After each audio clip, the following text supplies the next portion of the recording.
Welcome to another episode of The Dissection. Afriforum is under investigation for the crime of treason. As you know, in February, Donald Trump announced cuts in funding to South Africa on Truth Social, on Twitter, and other platforms. And what he posted was the following: South Africa is confiscating land and treating certain classes of people very badly. It's a bad situation that the radical left media doesn't want to so much as mention. A massive human rights violation at a minimum is happening for all to see. The United States won't stand for it. We will act. Also, I will be cutting off all future funding to South Africa until a full investigation of the situation has been completed.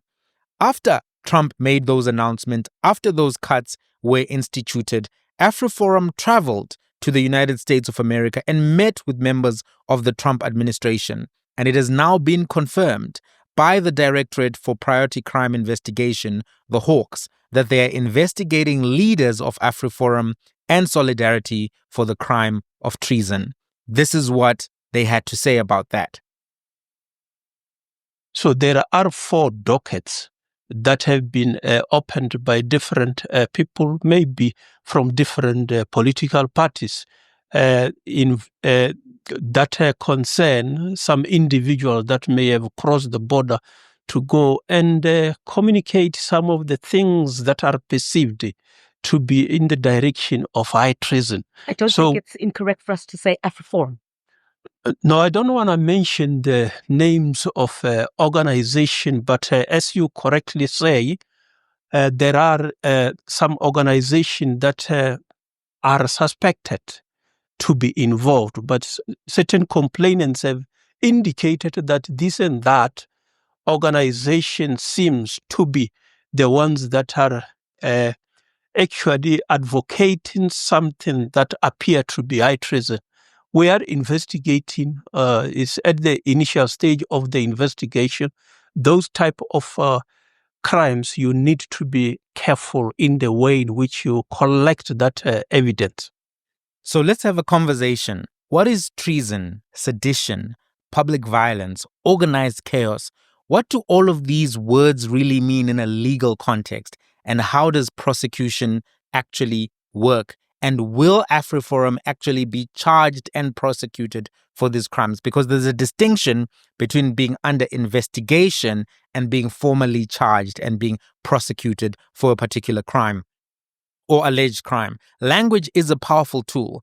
And over the years, communications and marketing experts and politicians have played fast and loose with the meaning of words.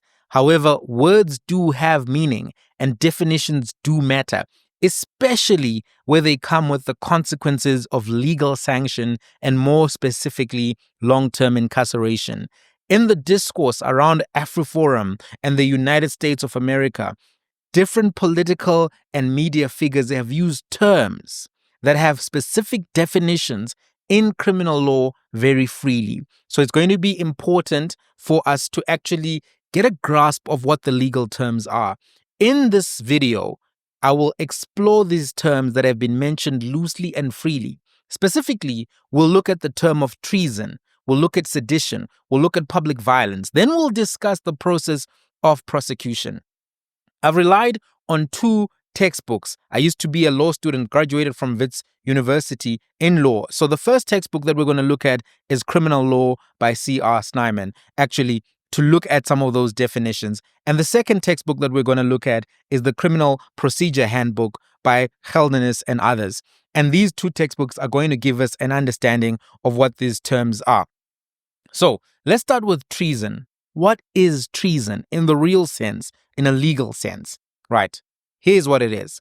A person commits high treason if, owing allegiance to the Republic of South Africa, she unlawfully engages in conduct within or outside the Republic with the intention of the following 4 things. Number 1, overthrowing the government of the Republic. Number 2, coercing the government by violence into any action or inaction. Number 3, violating, threatening, or endangering the existence, independence, or security of the republic. Or number 4, changing the constitutional structure of the republic. Those are the 4 grounds in which you can be considered to have committed treason.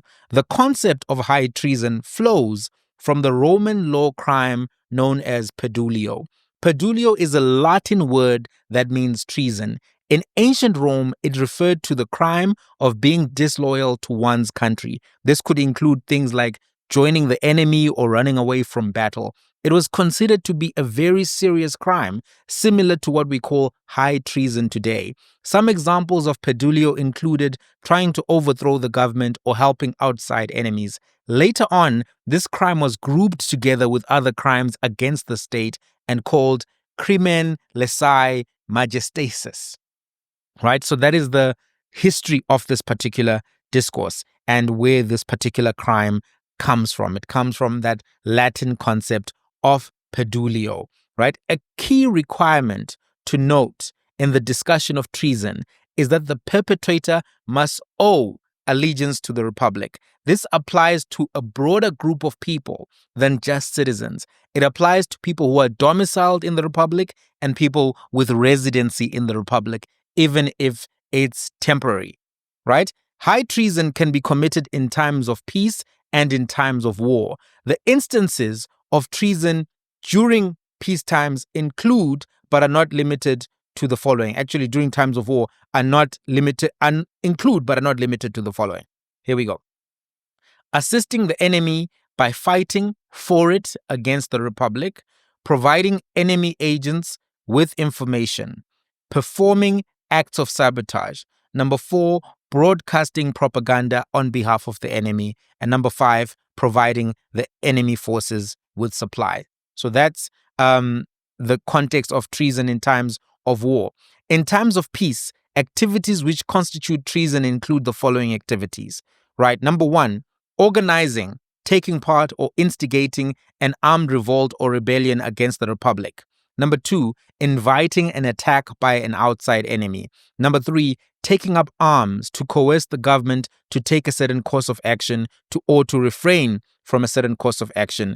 Number 4, endeavoring to bring about the unconstitutional cessation of a certain area from the rest of the republic. Number 5, plotting the overthrow of a government or the replacement of the constitution by unconstitutional means.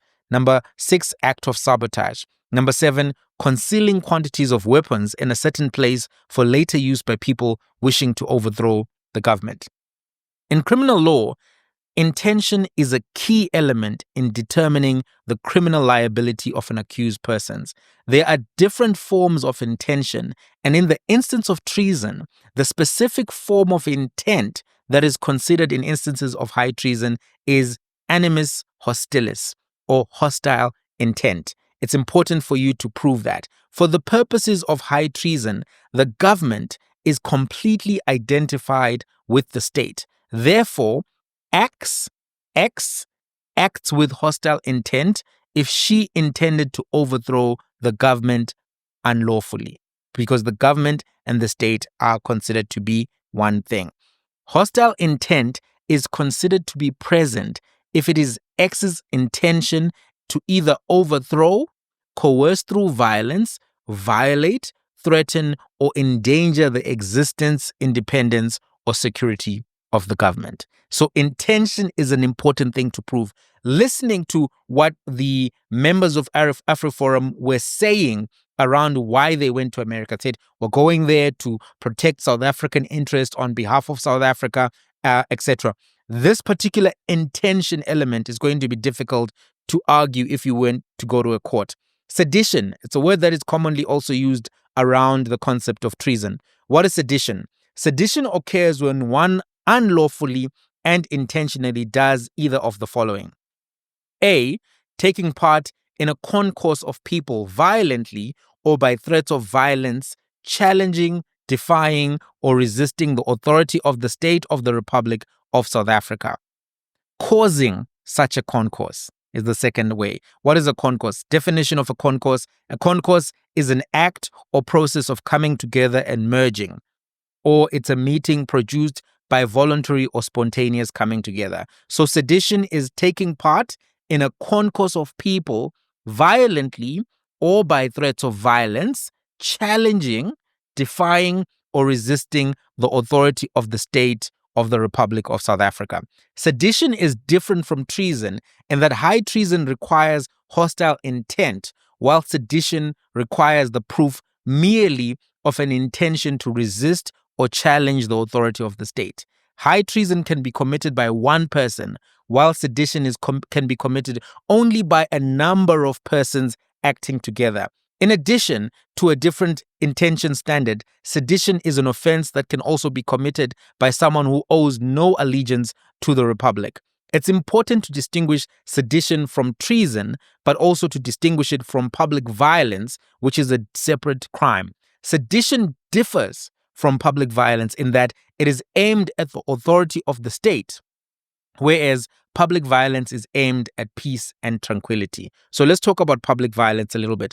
Public violence consists in the unlawful and intentional commission, together with a number of people, of an act or acts which assume serious dimensions and which are intended to forcibly disturb the peace and tranquility of the state or to invade the rights of others. Public violence overlaps with other crimes such as assault, malicious injury to property, arson, and robbery. The intention standard in cases of public violence is as follows. The individual participant must be aware of what the group is doing or aiming to do, and her participation in the group must be intentional. There must be common purpose among members of the group to forcibly disturb public peace and tranquility. Common purpose in criminal law refers to the following doctrine. If two or more people have a shared aim of committing a crime, in this instance that we're talking about public violence, and they come together to commit the offense, their individual conduct is not differentiated, and they are charged as a whole for the same offense. The doctrine exists because, in some instances, a crime is committed by a group in such a manner that it is difficult to pinpoint who exactly did what. Therefore, a doctrine was developed to deal with these specific instances which do not fall into the normal parameters of criminal liability. So now you have a picture of how these different concepts work. The concept of treason, the concept of sedition, the concept of public violence. Let us now talk about prosecution. South Africa uses a system of public prosecution.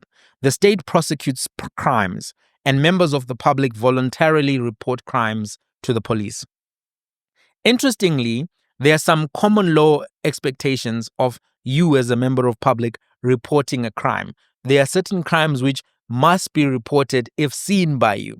For instance, a legal duty does exist to report treason. You can be legally liable if you are aware of treason and you don't report it. There are statutory provisions, meaning that these are mandated by law, provisions which require you to report a case where you suspect that a person has not died of natural causes. So if you suspect a murder and the murder has not necessarily a case been opened, there is a legal duty to report that particular case to the police. The Republic of South Africa, as you may know, this is just for the international audience, has a national police force, which is an independent government department, which is under the control of the relevant member of cabinet, in this case, the Minister of Police. The structure and function of the department are governed by the South African Police Act and sections 205 to 208 of the Constitution. Some of the statutory functions of the police are to investigate crime or alleged crime and to prevent crime. As far as prosecutions are concerned, the police do in practice exercise a discretion of their own in respect to prosecutions and often refrain from bringing trivial matters and allegations which are not adequately supported by evidence to the attention of the public prosecutor. So in the prosecutorial system, that is the first manner of sifting the cases, the discretion that the police have. All investigations which are completed by the police for the purposes of a prosecution must be submitted to the prosecuting authorities, as the police do not have a final say on whether a prosecution should be instituted. The final decision rests with the Director of Public Prosecutions concerned or his or her local prosecutors. The separation between officials who investigate crime and those who decide to prosecute and actually do prosecute is an important one. It promotes objectivity and provides the criminal justice system with a process in terms of which the results of a police investigation can be evaluated independently. The police prepare a docket, which is a file, a dossier, for submission to the prosecutor, who then takes the decision whether to prosecute or not. The prosecutor has discretion in this particular decision. The prosecutor, in the exercise of this discretion to prosecute, examines witness statements, examines the documentary and real evidence. If the prosecutor is satisfied that on all the available evidence there is a prima facie case or prima facie case and is satisfied that there is no compelling reason not to prosecute, the prosecutor then has a duty to institute a criminal action and take further steps as may be legally required. So, in this context, you may be wondering, what is this prima facie thing that this guy is talking about?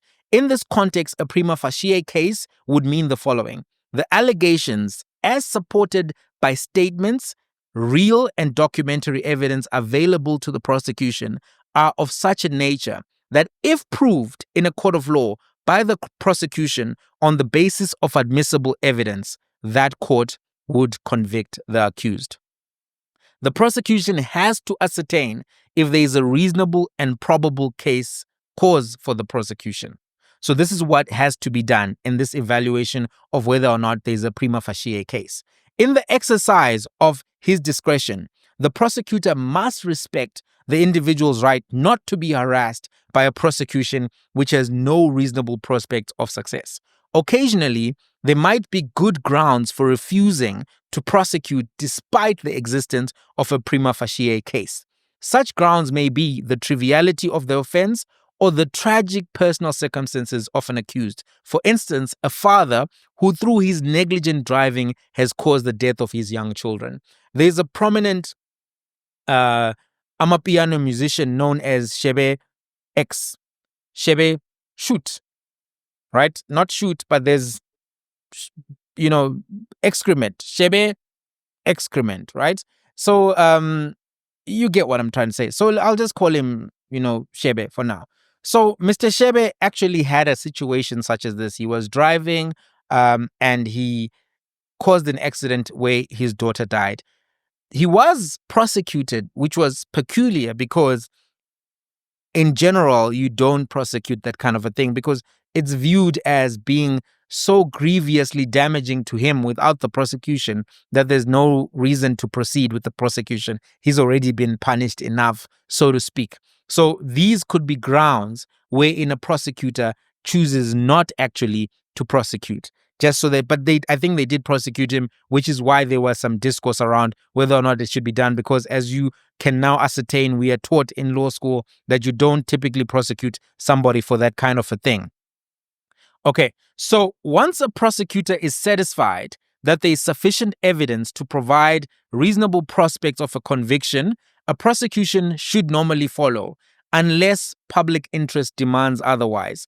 Factors to be considered when measuring whether it would be in the public interest include the nature and seriousness of the offense, the interests of the victim and broader community, the circumstances of the offender, things such as does the offender have previous convictions, does the offender have remorse, has the offender admitted guilt, whether the objectives of the criminal justice system would be better served by implementation of non-criminal alternatives to prison, whether or not there has been an unreasonably long delay between the date when the crime was committed, the date when the prosecution was instituted, and the trial date, taking into account the complexity of the delay and the role of the accused in the delay. If the delay is unreasonable, justice delayed is justice denied. The prosecutor won't prosecute. But if you, as the accused, were the one causing the delays, going to court, etc., what they call Stalingrad, when they make reference to Jacob Zuma, you may still be prosecuted for that particular case. And that's what would be argued if you then try to say, but things are late. But if you delayed it, they're not necessarily going to accept that as an argument. And that's part of the debate around the arms deal and Jacob Zuma. Right. So some comments. Based on my reading of the laws and the textbooks and the cases, I don't think that Afriforum would successfully be prosecuted for treason. I don't think they'd be successfully prosecuted for sedition either. So I think formally charging them and prosecuting them would actually make matters worse on the international stage for South Africa, because you would charge them, you would lose the case, and then that would really unleash all kinds of narratives and perceptions and storylines. Right now, there's just an investigation, and the police are obliged to investigate when people, open cases. That's what normally happens. But there's a long walk from prosecution. From investigation. There's a long walk from investigation to prosecution. But if you were to get to the point where there's a treason trial for Afriforum, equating them to Nelson Mandela and creating this kind of a global forum for attention for them, I think that would be detrimental to the South African currency, the markets, a lot of the things that actually have an impact on the economy. I think that, pushing through with that, with such a case, wouldn't necessarily be successful. What they are doing, Afriforum, I think, is causing a lot of damage to the perceptions of South Africa in the American Republican political community. Look at someone like Ennis Roots, who just appeared on Tucker Carlson, and some of the stuff that he was saying was patently dishonest about Ubuntu being used as a justification for people to dehumanize Caucasians or Europeans or people of European descent. That was bogus. There's no such course on any campus. That is a misunderstanding of Ubuntu. Ubuntu means it's a concept, basically, if I were to dissect it, which means that the utmost dignity of a human being is attained through their service of other human beings. Umuntu, ngumuntu, ngabantu. It is about recognizing the humanity of the other. It is about recognizing your duty of service to the other. It is a collectivist type of philosophical ideology as opposed to a racist ideology. A European can have Ubuntu. A Chinese person can have Ubuntu. It is false that Ubuntu is something that is taught as being, inaccessible to a European or a Caucasian or any other person for that matter. That is false. There's no course being taught at universities around that. There's no general or even minimal acceptance of that as a justification for anything. But the point I'm making with this particular part of the video is that Ennis Roots just quit Afriforum right now so that he can go and say this freely without being associated with the Afriforum. 4 or 5 weeks ago, he was saying it on behalf of Afriforum. And these are the perceptions that have manifested within the Republican circles and the Republican community. Having said that, however, this doesn't meet the criteria and the threshold of treason. It is worrying, it is troubling, it's problematic, but it does not meet the criteria of treason. So I don't think that Afriforum reaches there, but I do think that they are causing a lot of harm with the type of rhetoric that they have. They do have a right to free speech. They are allowed to exercise their political rights as much as anybody else. And someone's exercise of political rights can be detrimental to a nation state. But any exercise of free speech or political rights does not necessarily automatically become a sedition or treason or anything to that effect. So I do think that what Afriforum is trying to do now is to mitigate that AGOA risk. I don't know if they'll be successful because Donald Trump loves bold gestures, big gestures. So I don't think that they'll be successful. I think it is likely that due to the conversations that Afriforum and others have had, that AGOA access will be lost. But there are people who are arguing for direct sanctions on the ANC's top leaders, and these would have a less of an economic impact because there are about 600 or so American companies operating in South Africa. The Afrikaner community has lots of farmers, and in fact, according to Afriforum, 70% of commercial farms are owned by members of the Afrikaner community. So loss of AGOA will be hard on those farmers and that farming community. So they're trying to mitigate that and trying to speak to the Americans to offer alternatives to that. For me, when I look at Donald Trump and the way he moves, I think that it's likely that Trump will consider the sanctions, but he likes to go big or go home. So one of the questions we need to ask ourselves is, what does that look like? It probably looks like the cutting of AGOA and other actions. Think about this. Food for thought. Right now, I don't think the Americans have gone full throttle on South Africa. I think they're holding back. One of the questions which I think Donald Trump could ask, a very Donald Trump question. He could ask it, but he hasn't asked it yet.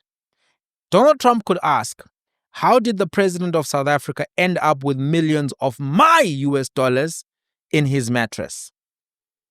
Donald Trump could ask that.